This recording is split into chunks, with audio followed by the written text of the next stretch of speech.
Hey guys, Joppa here with a little status update for Armok Vision. So, I mentioned before that I was going to start working on controlling the game more, like placing buildings and stuff like that. That hasn't happened, mainly because I got sidetracked on some rather important work of optimization. So I don't know if you've noticed or not, but the performance on Armok Vision lately has been absolutely terrible, especially with large maps like this one that I'm looking at right now. So the biggest, most noticeable visual change is the tiles are subdivided into bigger pieces now.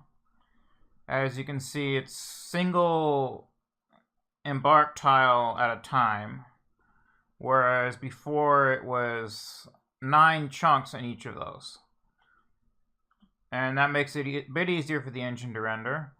But the side effect is that because the chunks are bigger, it's more of them updating at once, more geometry that is, which means that there's a bit of a stutter every time one of them gets updated. So I've been working on that.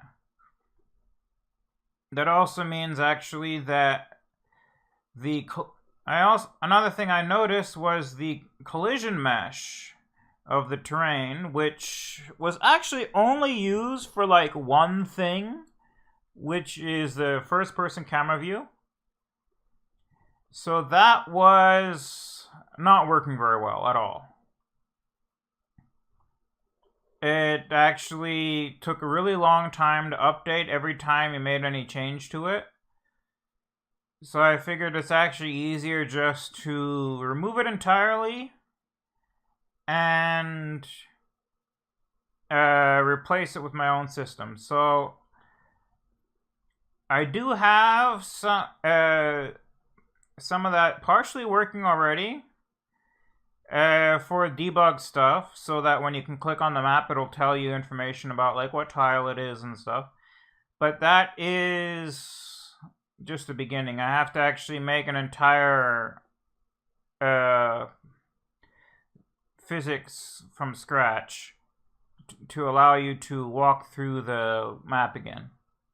Until then, if you try to go into first person mode, this happens. Not great. But besides that, as you can see, it's actually running quite smoothly now. I'm getting very reasonable speeds while hovering around at 60 FPS on my medium graphics card. One thing I did was I changed how the items are updating. So if you notice, they're popping into place near the camera.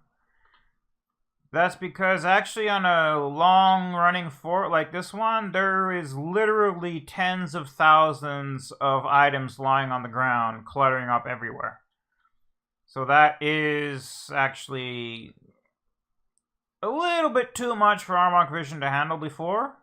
So I've split it up a bit now, and you notice that they do stagger a bit, coming into place and disappearing when you're moving around.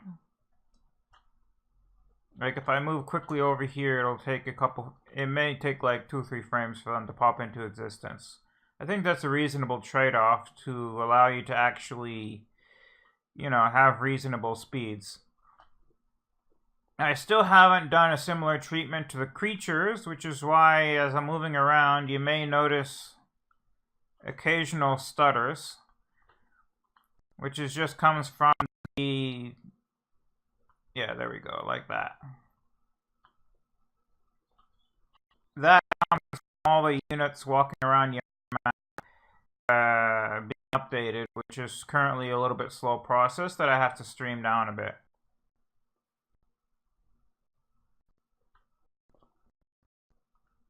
And that's about it. This fort you may recognize from Krug Smash. It's a good testing fort because it's huge. It has a lot of stuff in it. Has a lot of people in it. So I figure if it runs nicely on this one, it'll run nicely on mostly anything. And yeah, until next time, thanks for watching.